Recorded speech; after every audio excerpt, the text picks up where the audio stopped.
Inclinemos nuestros rostros para orar.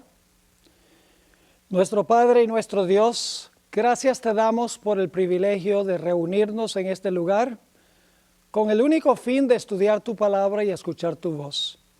Pedimos, Señor, la compañía de tu Santo Espíritu por medio del ministerio de los ángeles.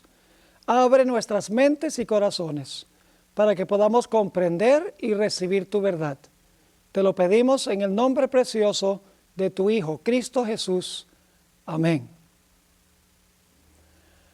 A veces cuando estoy viajando por vía aérea, la persona que se sienta a mi lado pregunta, ¿cuál es mi profesión? Cuando les digo que yo soy pastor de la Iglesia Adventista del Séptimo Día, me preguntan a menudo, ¿qué es un adventista? ¿Y cómo se diferencian ustedes de todas las demás iglesias? Hace un tiempo yo contestaría, bueno, nos distinguimos porque nos abstenemos de fumar y de beber, cuidamos nuestra salud. Nos distinguimos porque guardamos el sábado como día de reposo.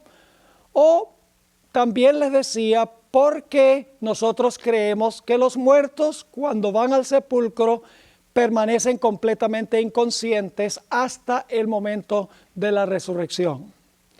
Pero con el transcurso de los años he descubierto que hay otras iglesias que básicamente tienen estas mismas doctrinas. Hay iglesias no adventistas que guardan el sábado. Hay iglesias no adventistas que creen que los muertos nada saben. Y hay iglesias y sectas que no son adventistas que también creen que debemos tener mucho cuidado de nuestra salud. Así que la pregunta clave es, ¿qué nos distingue a nosotros como adventistas del séptimo día de todas las demás sectas religiosas? En esta serie vamos a ver que hay dos puntos cardinales que nos distinguen especialmente de todas las demás iglesias. Dos puntos únicos en su género que caracterizan a la Iglesia Adventista del Séptimo Día. El primer concepto único de la Iglesia es el gran conflicto universal entre el bien y el mal.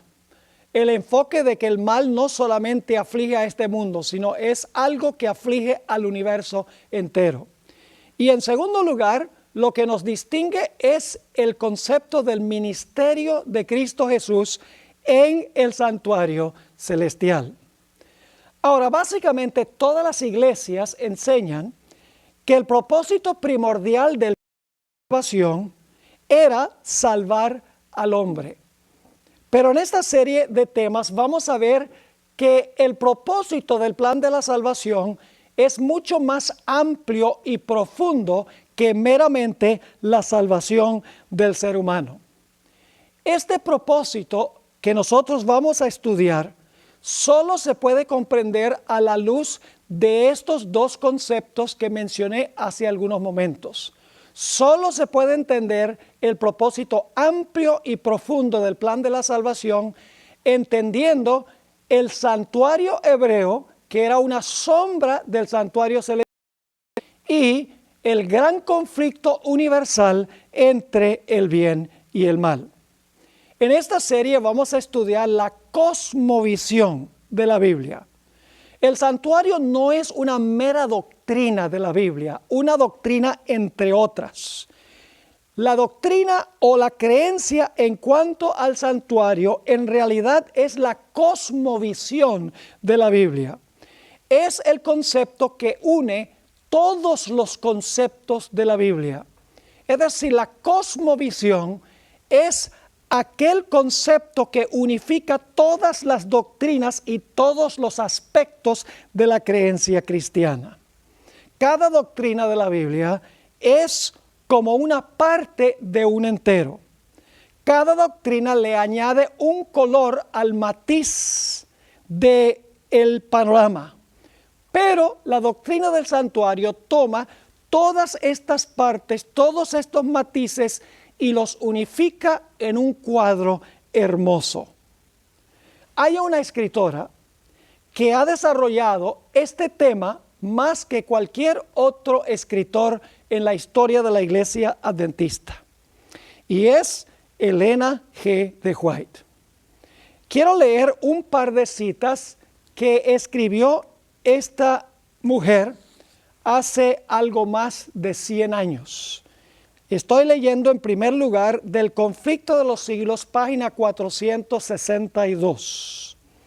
Aquí dice la escritora: el pasaje bíblico que más que ninguno había sido el fundamento y el pilar central de la fe adventista era la declaración: hasta 2300 tardes y mañanas, entonces el santuario será purificado.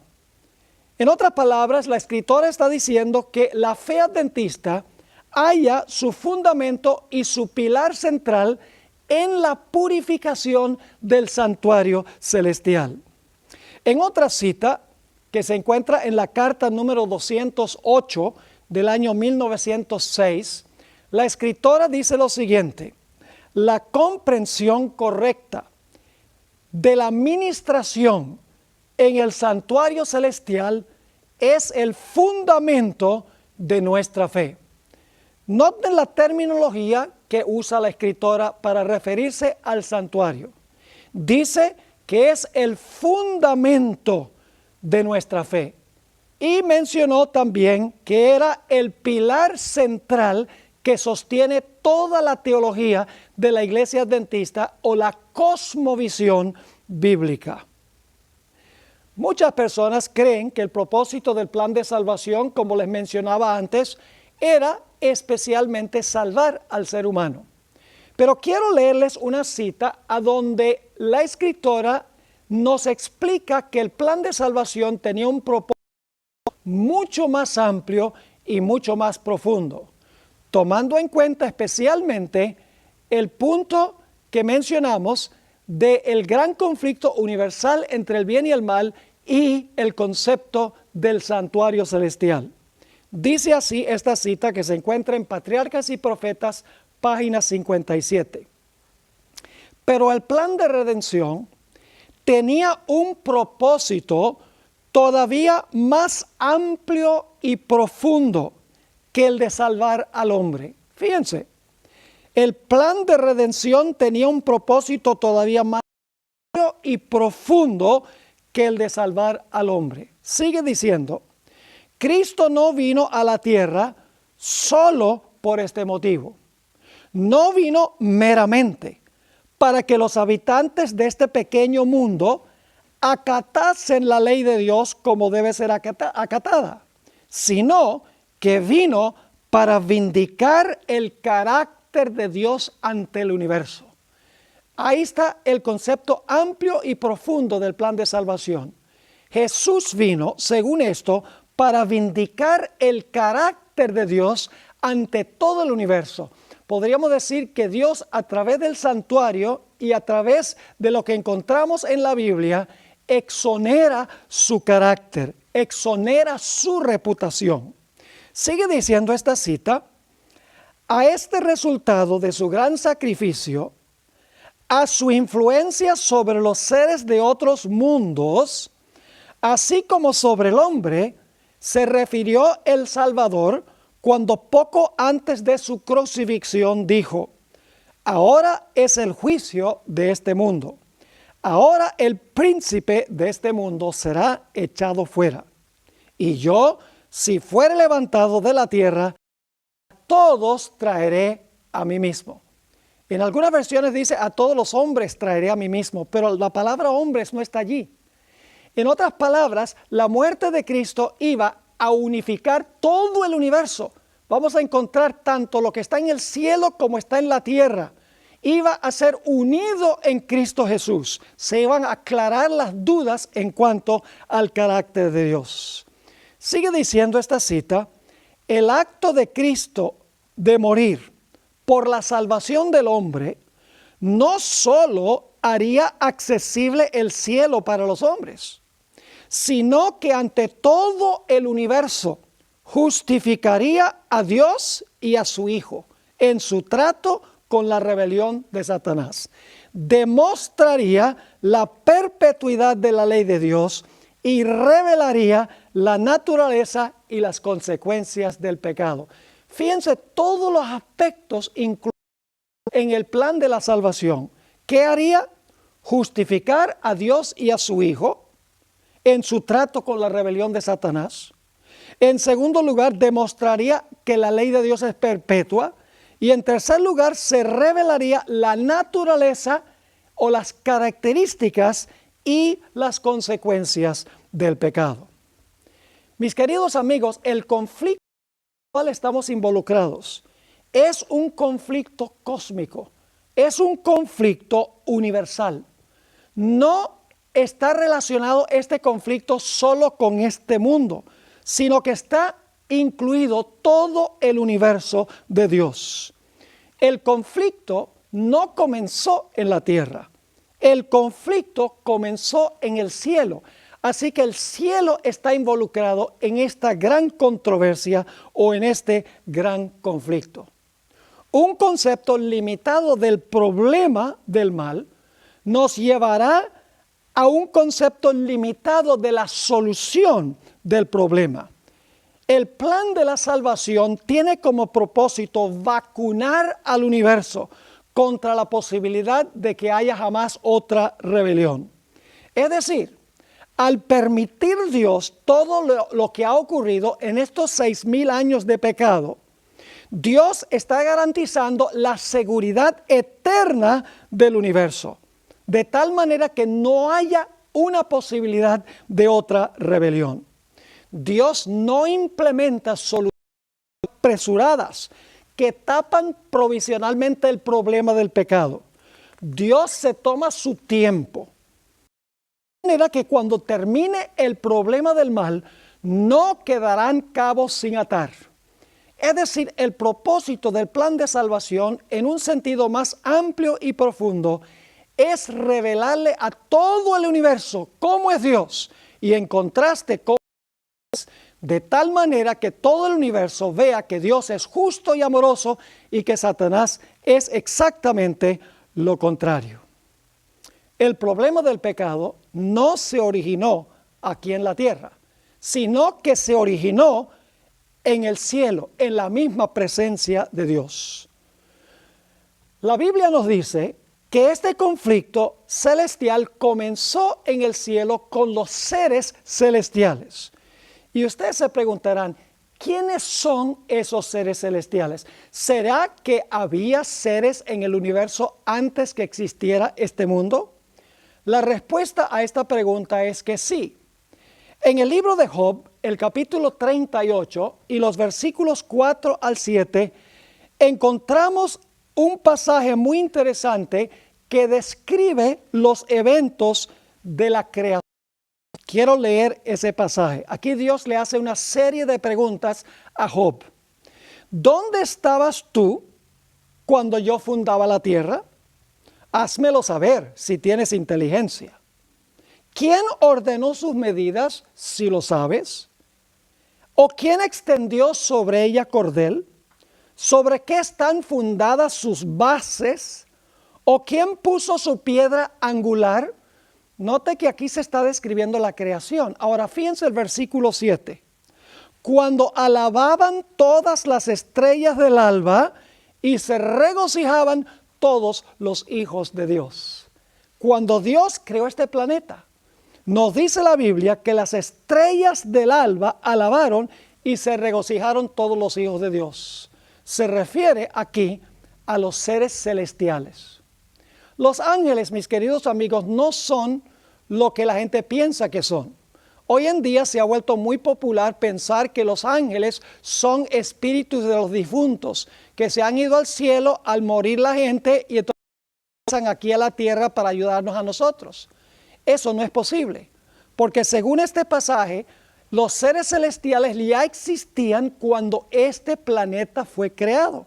Porque dice aquí que cuando Dios creó, todas las estrellas del alba alabaron y se regocijaron todos los hijos de Dios. Es decir, en el cielo había millones de habitantes antes de la creación de este mundo. Ahora, en ese cielo se encontraba el santuario original de Dios. El santuario terrenal era una copia del santuario celestial para que pudiéramos entender el lugar a donde habita Dios. Es más, el santuario terrenal era solo una copia de una maqueta que le mostró Dios a Moisés en el monte Sinaí. Quiero leer del libro de Hebreos, el capítulo 8 y el versículo 5, a donde nos dice que el santuario terrenal y sus servicios sirven a lo que es figura y sombra de las cosas celestiales. Fíjense que lo terrenal era, según esto, figura y sombra de las cosas celestiales. Como se le advirtió a Moisés cuando iba a erigir el tabernáculo, diciéndole: mira, haz todas las cosas conforme al modelo, es decir, conforme a la maqueta que se te ha mostrado en el monte. Dios no le mostró a Moisés el santuario celestial. Dios le mostró a Moisés en el monte una maqueta o un modelo del santuario celestial, y luego Moisés construyó el santuario en la tierra de acuerdo al modelo que él vio. Pero el propósito del modelo era enseñar grandes lecciones en cuanto al santuario celestial, porque el terrenal era una copia del celestial en miniatura. Ahora, en ese santuario, el santuario terrenal, que era una copia del santuario celestial, había un mueble que se conoce como el Arca del Pacto. En Éxodo el capítulo 25, 19 y 20 se describe el Arca del Pacto, y en unos momentos voy a leer esos versículos, y allí nos dice que el Arca del Pacto tenía una tapa que se conoce como el propiciatorio, que representa el trono de Dios, y a cada lado del arca había un querubín cubridor. Leo ahora de 5, 19 y 20. Dios está instruyendo a Moisés: harás también 2 querubines de oro, a martillo. Los harás en los 2 extremos del propiciatorio. El propiciatorio es la tapa donde llegaba la Shekinah, la gloria de Dios, representando el trono de Dios. Versículo 19. Harás pues un querubín en un extremo y un querubín en el otro extremo. De una pieza con el propiciatorio harás los querubines en sus 2 extremos. Ahora escuchen la parte clave.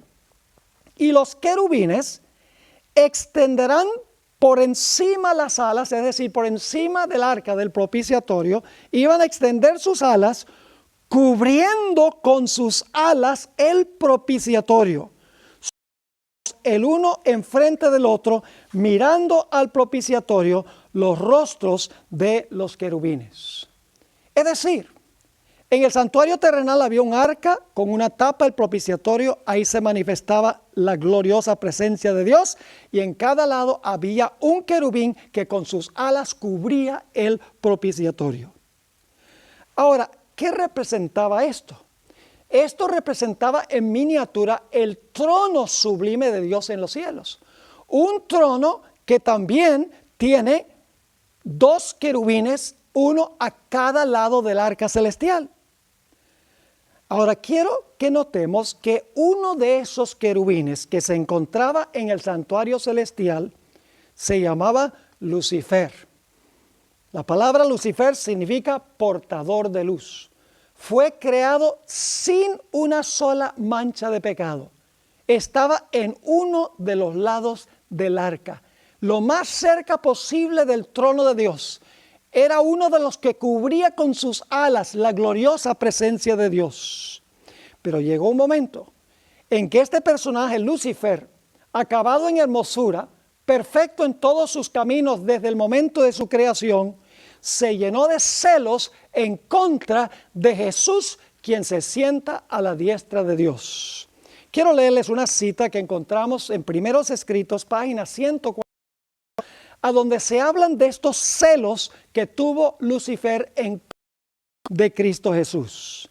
Dice allí: Satanás fue una vez un ángel a quien se honraba en el cielo, el que seguía en orden a Cristo. Su semblante como el de otros ángeles, era benigno y denotaba felicidad. Su frente, alta y espaciosa, indicaba poderosa inteligencia. Su figura era perfecta y su porte noble y majestuoso. Así que primeramente se describe lo positivo en cuanto a este personaje, pero luego sigue diciendo la cita, pero cuando Dios dijo a su Hijo, es decir, cuando el Padre dijo al Hijo, hagamos al hombre a nuestra imagen, Satanás sintió celos de Jesús. Deseó que se le consultase acerca de la formación del hombre. Y porque esto no se hizo, se llenó de envidia, celos y odio. Deseó recibir los más altos honores después de Dios en el cielo. Así que encontramos que el primer individuo que siente estos impulsos pecaminosos fue un ser celestial, quien estaba en la presencia de Dios, uno de los dos ángeles cubridores del trono de Dios, de la tapa del arca del propiciatorio, por así decirlo, se llenó de envidia, no primordialmente contra el Padre, sino contra su Hijo, el otro personaje que estaba allí cercano a Dios. Y por lo tanto, Lucifer se propuso de que iba a derrocar a Dios de su trono. Cuando se dio cuenta que Dios el Padre favorecía a su Hijo, y de eso vamos a hablar en unos momentos, no solamente estaba ya ensañado con Jesús, sino que estaba ensañado con el que estaba en el trono. Y así es que en Isaías 14, 12 al 14, nos dice que Lucifer se propuso en su corazón a derrocar a Dios de su trono. Y leo esos versículos. ¿Cómo caíste del cielo, oh lucero, hijo de la mañana? Fuiste por tierra, tú que debilitabas a las naciones. Tú que decías en tu corazón, subiré al cielo, en lo alto, junto a las estrellas de Dios ensalzaré mi solio, o levantaré mi trono, como dicen otras versiones. Y en el monte del testimonio me sentaré a los lados del norte.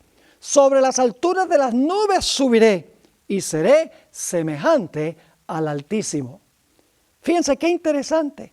Dice, yo voy a ascender a los lados del norte donde está el trono de Dios. Y allí voy a levantar mi trono y seré semejante al Altísimo. Pero Lucifer, quien estaba lleno de envidia contra Jesús y también contra su Padre, porque el Padre consultaba a Jesús y no a él, no podía lograr lo que él quería meramente él solo. Y por lo tanto decidió que era necesario ganar simpatizantes y ganar seguidores que lo ayudaran en su rebelión. Para esto, él tuvo que decir mentiras, porque al fin y al cabo, los seres celestiales sabían que es bueno, que Dios es justo, que Dios es amoroso y que su gobierno es perfecto. Los habitantes celestiales sabían eso. Habían existido quién sabe por cuánto tiempo, pero habían visto cómo Dios gobernaba el universo. Para poder ganar simpatizantes, Lucifer tenía que mentir en cuanto a Dios. Tenía que hacer quedar mal y su gobierno y su carácter. Por eso nos dice en Juan 8 y el versículo 44, Jesús estaba hablando con los judíos de su época, vosotros sois de vuestro padre el diablo, y los deseos de vuestro padre queréis hacer. Él ha sido homicida desde el principio y no ha permanecido en la verdad porque no hay verdad en él. Cuando habla, noten, cuando habla mentira, de suyo habla porque es mentiroso y padre de mentira. Es decir, Satanás es un mentiroso desde el principio. Mintió en cuanto al gobierno de Dios, mintió en cuanto al carácter de Dios. Ahora, hay un versículo muy interesante que encontramos en Ezequiel 28, 16, y si ustedes leen a Ezequiel 28, ustedes van a encontrar que ahí está hablando de este mismo personaje llamado Lucifer, cómo fue creado perfecto, pero cómo se llenó de pecado por su propia elección. En Ezequiel 28:16, note lo que se dice en cuanto a este personaje que se llama Lucifer. Hay una palabrita muy interesante aquí que tenemos que explicar. Dice, a causa de la multitud de tus contrataciones, fuiste lleno de iniquidad y pecaste, por lo que yo te eché del monte de Dios y te arrojé de entre las piedras del fuego, oh querubín protector. Fíjense otra vez que se le llama querubín protector o querubín cubridor. ¿Qué significa la multitud de las contrataciones que tenía este personaje Lucifer? Bueno, por mucho tiempo me preguntaba en qué sentido es que Lucifer tenía una multitud de contrataciones. ¿Qué significaba eso? Y luego busqué la raíz de esta palabra en otros sitios de la Biblia. Y descubrí 2 versículos que usan la misma raíz de esta palabra que nos ayudan a entender cuál era la contratación que Lucifer estaba empleando. En Ezequiel 22 y el versículo 9 tenemos el primer versículo que explica cuáles eran las contrataciones. La palabra contrataciones significa que Lucifer estaba tratando de hacer un contrato, estaba tratando de venderle algo a los ángeles. Y la pregunta clave es, ¿qué es lo que le estaba tratando de vender? Saben que en inglés, cuando una persona dice algo que no creemos mucho, decimos, I don't buy that. Es decir, yo no compro eso. Porque la persona está tratando de vender mentiras. Ahora, quiero que noten Ezequiel 22 y el versículo 9, cómo se usa la raíz de esta palabra. Dice, hablando Dios en cuanto a Tiro, calumniadores. Esa palabra calumniadores es la misma raíz que la palabra contrataciones. Calumniadores hubo en ti para derramar sangre, y sobre los montes comieron en ti, hicieron en medio de ti perversidades. La raíz de esa palabra entonces significa calumniadores. Hay otro versículo a donde se usa la misma raíz, Levítico 19 y el versículo 16, a donde Dios le advierte a su pueblo a no hablar del prójimo. Dice ahí en Levítico 19 y el versículo 16, no andarás chismeando. Esa es la misma raíz de la palabra contrataciones. No andarás chismeando entre tu pueblo. No atentarás contra la vida de tu prójimo, yo Jehová. Es decir, Lucifer, sus contrataciones fueron calumniar a Dios y hablar o chismear en cuanto a Dios. Decir que Dios era injusto, que Dios no era amoroso, que Dios hacía acepción de personas. En unos momentos vamos a examinar todas las acusaciones de Satanás en contra de Dios. Una de las grandes acusaciones de Lucifer en contra de Dios tenía que ver con la ley de Dios. Lucifer decía que la ley de Dios era despótica, que Dios procuraba imponer su ley por la fuerza y que esto le quitaba libertad a los seres celestiales. Encontramos en 1 de Juan el capítulo 3 y el versículo 4 y luego voy a leer el versículo 8 para que ustedes vean que la ley de Dios estuvo involucrada en el conflicto original en el cielo. Dice en 1 de Juan 3, 4, definiendo el pecado, todo aquel que comete pecado infringe también la ley, pues el pecado es infracción de la ley. Dice en Ezequiel que Lucifer pecó. Dice que el pecado es infracción o es transgresión de la ley. Ahora, quiero que noten que Satanás o Lucifer hizo esto desde el principio. La ley de Dios no comienza en el monte Sinaí, cuando Dios le habló la ley a Israel y la escribió en tablas de piedra. Ahí no comienza, ya existía en el cielo. Sigue diciendo el versículo, el que practica el pecado es del diablo, porque el diablo peca desde el principio. Podríamos decir que el diablo transgrede la ley de Dios, es decir, viola o pisotea la ley de Dios, no desde el monte Sinaí, sino desde el principio. Para esto apareció el Hijo de Dios, para deshacer las obras del diablo. Ahora, ¿cuáles eran los argumentos de Satanás en contra de Dios? Examinemos algunos. Argumento número 1. Dios hace acepción de personas. Dios tiene favoritos, porque Él consultó a su Hijo Jesús cuando iba a crear este mundo y no consultó a Lucifer ni consultó a ninguno de los ángeles. Dios, según decía Lucifer, tiene favoritos. Dios hace acepción de personas. Le da privilegios a su Hijo que no le da a los demás. El segundo argumento es que Dios guarda secretos que todos en realidad tenemos derecho a conocer. ¿Por qué es que solo el Hijo podía participar de los profundos consejos de Dios? ¿Por qué no podíamos nosotros? Decía Lucifer. Dios tiene secretos que Él no quiere que nosotros conozcamos. El tercer argumento fue que la ley de Dios es restrictiva y nos quita la libertad, le decía Lucifer a los seres celestiales. Quiero leerles un par de citas. Una de ellas se encuentra en Patriarcas y Profetas, página 16, y la otra se encuentra en El Conflicto de los Siglos, página 554, sobre los argumentos de Satanás concerniente a la ley en el cielo.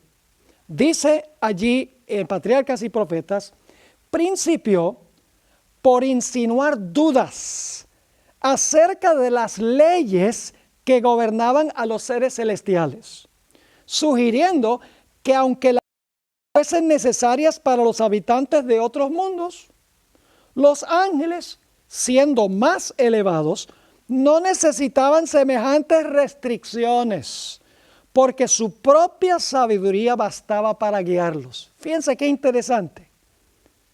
Empezó a criticar las leyes que gobernaban a los seres celestiales, que las leyes podían ser necesarias para los habitantes de los mundos porque ellos no eran tan exaltados como los ángeles, pero que los ángeles, siendo más elevados, no necesitaban estas restricciones, que su propia sabiduría siempre los llevaría a hacer el bien. Sigue la cita. Los ángeles no eran seres que pudieran acarrear deshonra a Dios. Todos sus pensamientos eran santos, y errar para los ángeles era tan imposible como para el mismo Dios. La exaltación del Hijo de Dios como igual al Padre fue presentada como una injusticia cometida contra Lucifer. Ya comentamos sobre eso. Quien, según se alegaba, tenía también derecho a recibir reverencia y honra. Si este príncipe de los ángeles pudiese alcanzar su verdadera y elevada posición, ello redundaría en grandes beneficios para toda la hueste celestial, pues era su objeto asegurar la libertad de todos. ¿Qué estaba prometiendo Lucifer? Libertad de la ley de Dios. Estaba procurando deshacerse de la ley de Dios, diciendo que cada ser celestial podía a sí mismo. En El Conflicto de los Siglos, página 554, encontramos otra cita que describe los argumentos de Satanás en el cielo en cuanto a la ley. Escribe así Elena White: reiteró Lucifer su aserto de que los ángeles no necesitaban sujeción, sino que debía dejárseles seguir su propia voluntad, que los dirigiría siempre al bien. Denunció los estatutos divinos como una restricción de su libertad y declaró que el objeto que él perseguía era asegurar la abolición de la ley, para que libres de esta traba, las huestes del cielo pudiesen alcanzar un grado de existencia más elevado. Imagínense ustedes, decía que la ley de Dios restringía la libertad de los seres celestiales, que él quería abolir la ley de Dios para que los ángeles pudieran alcanzar un grado más elevado de existencia. Hoy en día, mis queridos amigos, estamos escuchando comentarios semejantes desde púlpitos cristianos. Así que los argumentos de Lucifer, resumiendo: Dios hace acepción de personas. En segundo lugar, Dios guarda secretos, es decir, guarda en su mente cosas que no está dispuesto de compartir con otros. En tercer lugar, la ley de Dios quita la libertad y es mi intención abolir la ley, decía Lucifer. Pero había otros argumentos. Lucifer decía, Dios es egoísta, solo quiere que todos hagan lo que Él dice, que todo el mundo le sirva, pero Dios no quiere levantar ni un solo dedito para servir. Además de eso, a los ángeles, Dios es absoluta justicia. Y si ustedes desobedecen la ley de Dios, Dios es un déspota y Dios los va a destruir. No crean que Dios es misericordioso y les va a perdonar.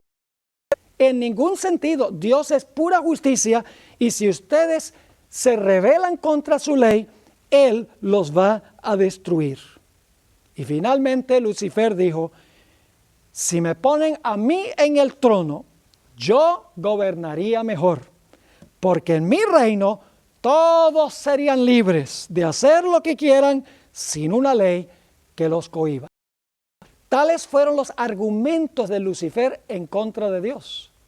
Ahora, lo interesante es que el propósito de Lucifer era ganar adeptos, era ganar seguidores, simpatizantes, para que esos simpatizantes pudieran entonces ayudarlo para derrocar a Dios y para tomar el trono. Así que Lucifer se propuso a darle a Dios un golpe militar. Y la Biblia nos dice que logró ganar para su lado una tercera parte de la hueste angélica.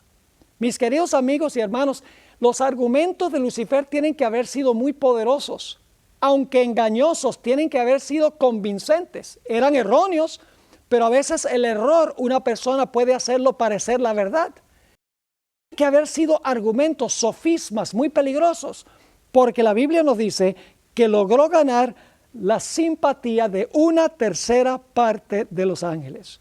Y yo estoy seguro que los ángeles que escogieron permanecer leales a Dios se preguntaban mucho en cuanto a las insinuaciones de Lucifer. ¿Será que lo que Lucifer está diciendo pueda tener un elemento de verdad? ¿Será que Dios hace acepción de personas, que Dios anda secreteándose, que Dios es egoísta, que la ley de Dios nos quita la libertad? Indudablemente, aún los que permanecieron fieles a Dios tenían preguntas en su mente en cuanto a las acusaciones de Lucifer. El propósito por el cual Dios permite que continúe esta trayectoria del mal es para que todas las personas puedan ver una contestación clara de Dios a estas falsas insinuaciones de Lucifer. El propósito de Dios en permitir que el conflicto siga, el propósito de Dios en el servicio del santuario es explicar el carácter que Él tiene, bueno, amoroso y justo, en contraste con el carácter malévolo de Satanás. La palabra diablo viene del griego diabolos, que significa calumniador de la reputación de otros. Ahí es que encontramos lo que leímos en Ezequiel y en Levítico el capítulo 19, a donde nos dice que no debemos andar chismeando o calumniando entre el pueblo de Dios. La palabra Satanás significa adversario o acusador. Y lo interesante es cuando aparece esta palabra Satanás, siempre es en un contexto donde Satanás está acusando a Dios. Se usa en el libro de Job, a donde Satanás está acusando a Dios por beneficiar a Job. Se usa en el libro de Zacarías, el capítulo 3, a donde está Josué, el sumo sacerdote, delante del ángel de Jehová, y Satanás está al lado de él acusándolo. Y en Apocalipsis 12 se le llama el acusador de los hermanos. Fíjense que Satanás en el cielo acusó a Dios, chismeó de Dios, habló mal de Dios, procuró desfigurar el carácter de Dios para ganar adeptos. Y la Biblia nos dice que finalmente hubo una guerra en el cielo. Esto se describe en Apocalipsis 12 y el versículo 7 al 9. Después hubo una gran batalla en el cielo.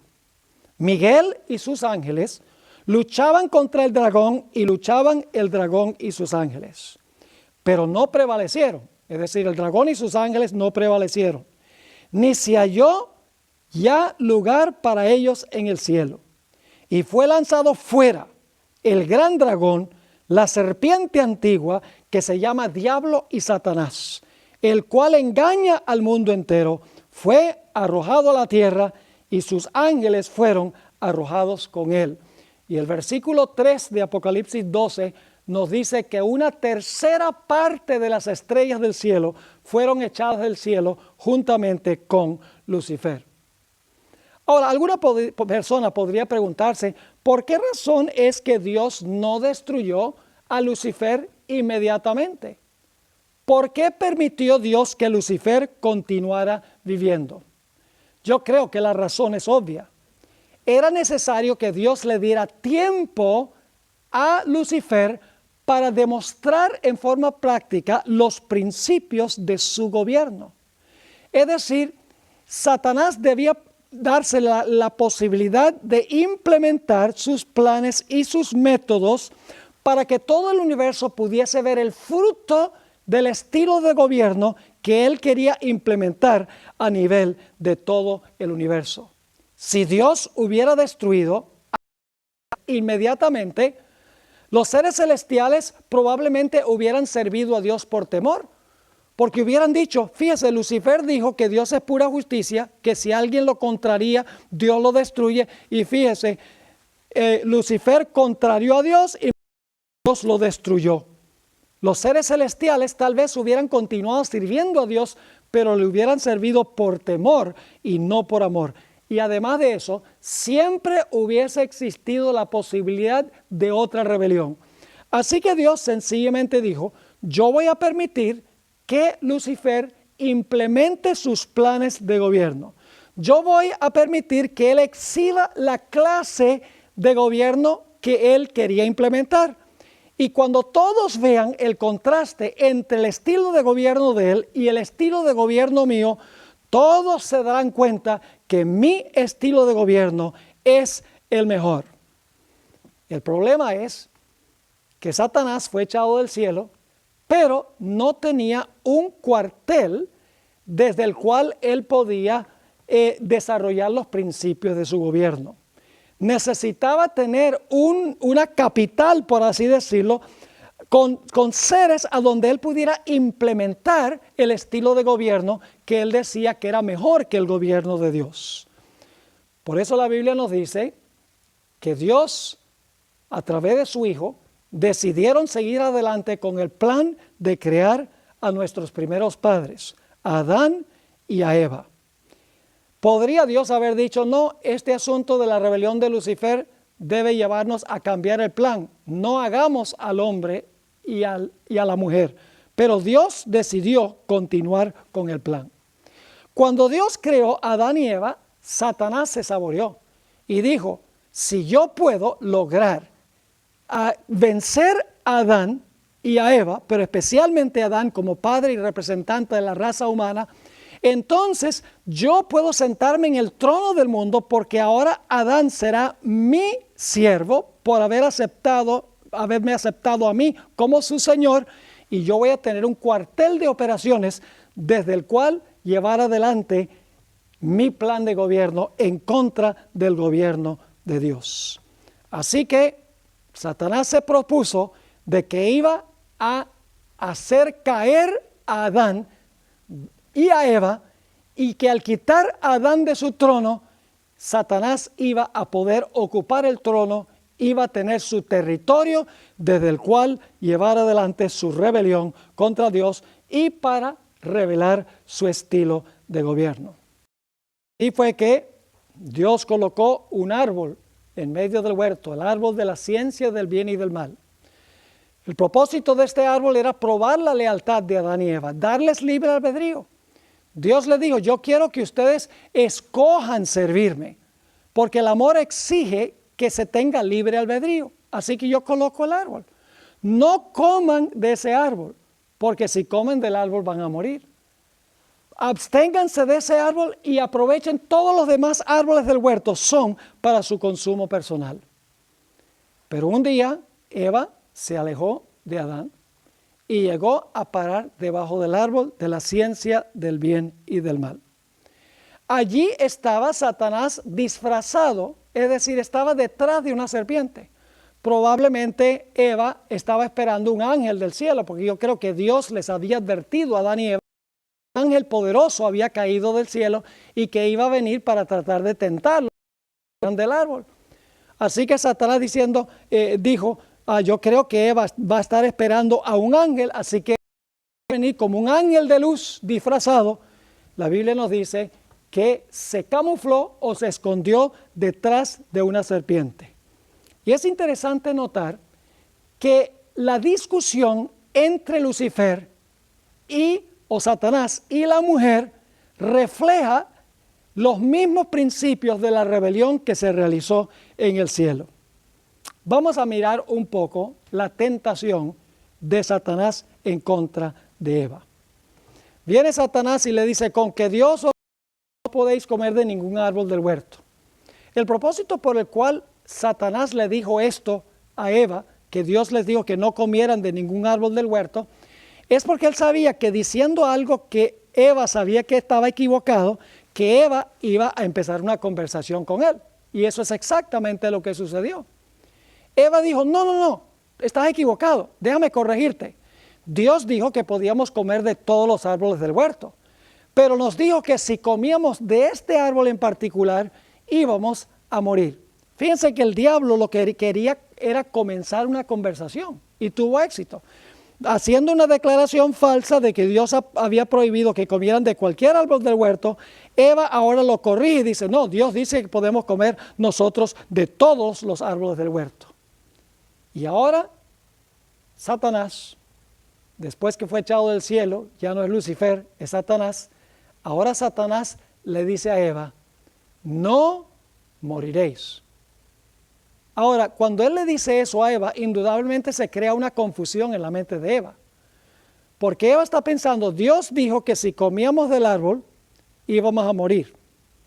Ahora la serpiente me está diciendo que si comemos del árbol no vamos a morir.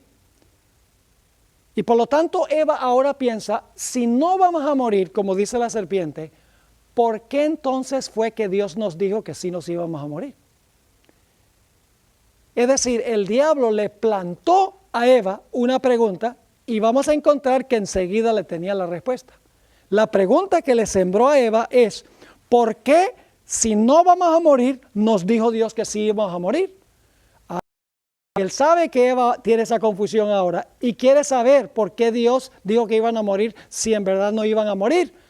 Y entonces Satanás le contesta la pregunta que le sembró y le dice, ¿quieres saber por qué Dios dijo que no van a morir? Que van a morir si comen del árbol. ¿Y por qué yo les digo que no van a morir? Mire, Dios sabe que el día que ustedes coman de este árbol, los ojos de ustedes se van a abrir. Es decir, Dios quiere que ustedes estén ciegos. Dios les está escondiendo una gran realidad. Dios sabe que el día que ustedes coman de este árbol, ustedes no van a morir, sino que ustedes van a ser como Dios. Fíjese que Lucifer había dicho en el cielo, seré semejante al Altísimo. Ahora le dice a Eva, ustedes van a ser como Dios. Y fíjense, no solamente dice, van a ser como Dios, sino que dice, van a ser como Dios en un sentido muy especial, sabiendo el bien y el mal. Es decir, ustedes no tienen que depender de Dios para saber qué es bueno y qué es malo. No necesitan a un Dios que les diga comer de este árbol es malo y comer de todos los árboles es bueno. Ustedes mismos pueden saber eso. Lo que pasa es que Dios en algún momento comió del fruto de este árbol y cuando comió del fruto llegó a ser Dios. Y cuando vio todos los poderes que le dio el comer del fruto, Él no quería otros que fueran como Él por ahí, que fueran rivales o competencia. Y por lo tanto, de ese momento Dios le dijo, van a morir. Pero en realidad Dios sabía más bien que en vez de morir, iba a haber gente como Él. Así que Satanás le dio a Eva estos sofismas, estas falsedades. Y la Sagrada Escritura nos dice que Eva comió del árbol engañada por Satanás y luego le dio a su marido y Adán comió. Y entonces entró el virus o la infección del pecado al planeta Tierra. Ahora Satanás le quitó el trono a Adán, quitó el territorio a Adán. Y ahora Satanás tenía un planeta sobre el cual él reclamaba ser rey para desarrollar los principios de su gobierno. Ahora es interesante notar que todo el universo está observando lo que está sucediendo en este planeta. Está observando los principios del gobierno de Satanás y está mirando los principios del gobierno de Dios. Están viendo el contraste entre dos estilos de gobierno. Y cuando termine el mal, todo el universo estará de acuerdo de que el gobierno de Dios es bueno, amoroso y justo, y que el gobierno de Satanás es lo contrario. Nunca el universo hubiera sabido esto si Dios hubiera destruido a Lucifer enseguida. Si Dios no hubiera permitido que el pecado continuara madurando y produciendo su fruto, siempre habrían existido dudas y preguntas en las mentes de los seres celestiales. El propósito de Dios en permitir que el mal madure es para que todo el universo pueda ver el contraste entre el carácter de Dios y el carácter de Satanás, y finalmente todos confiesen que Dios es bueno y justo y amoroso, y Satanás es malo, injusto y falto de amor. El universo está observando el estilo de gobierno de Dios y de Satanás. Y Dios quiere que todo el universo vea el contraste entre los dos sistemas. Quiero leer en los pocos que quedan algunos versículos que indican que el cielo está involucrado en este conflicto y está observando lo que está sucediendo. 1 Corintios, el capítulo 4 y el versículo 9 es muy interesante. Estoy leyendo ahora de la Nueva Versión Internacional, donde dice lo siguiente: porque según pienso, Dios nos ha exhibido a nosotros los apóstoles al final de la procesión como a sentenciados a muerte, pues hemos llegado a ser espectáculo. La palabra espectáculo en el griego es theatron, es decir, teatro. Lo que se está viendo es una película. Ahora, ¿quiénes están viendo esta película? Dice aquí que los apóstoles han llegado a ser una película o han llegado a ser un teatro. ¿Un teatro a quiénes? Seguimos leyendo. Porque según pienso, Dios nos ha exhibido a nosotros los apóstoles al final de la procesión como a sentenciados a muerte, pues hemos llegado a ser un espectáculo, es decir, un teatro al mundo, a los ángeles y a los hombres. Otra versión es más clara, dice: hemos sido hechos espectáculo al universo entero, a los ángeles, al igual que los hombres. Dios tiene no solamente que reconciliar consigo las cosas en la tierra, tiene que reconciliar consigo las cosas en el cielo. En Colosenses 1, 19 y 20 nos dice: por cuanto agradó al Padre que en Él, es decir, en Jesús, habitase toda plenitud, y por medio de Él, por medio de Jesús, reconciliar consigo todas las cosas. Ahora fíjense, así las que están en la tierra como las que están en los cielos, haciendo la paz mediante la sangre de su cruz. Fíjense, dice aquí que Dios está no solamente reconciliando consigo las cosas de la tierra, sino también las cosas que están en los cielos. El cielo está muy cercanamente vinculado con la tierra. En Lucas 15 y el versículo 10, dice el Señor Jesucristo: así os digo que hay gozo delante de los ángeles de Dios por un pecador que se arrepiente. Un evento terrenal que tiene repercusiones celestiales. Los ángeles están mirando y se gozan cuando un pecador se arrepiente. Dios va a confesar los nombres de los seres humanos fieles delante de los ángeles. Dice en Lucas el capítulo 12 y el versículo 8, está hablando Jesús: os digo que el que me confesare delante de los hombres, también el Hijo del Hombre le confesará delante de los ángeles de Dios. Es decir, los ángeles de Dios van a ver los casos de los seres humanos, cómo Dios trató con el caso de cada persona. ¿Y qué pasa cuando una persona en realidad negó a Jesús? Dice el versículo 9: Mas el que me negare delante de los hombres será negado delante de los ángeles de Dios. Los ángeles están presenciando lo que está sucediendo. Dios le va a mostrar a los ángeles el caso de cada ser humano, los que se salvan y los que se pierden. Y todo el cielo va a estar acorde que Dios decidió correctamente en cada caso. No van a quedar cabos sin atar.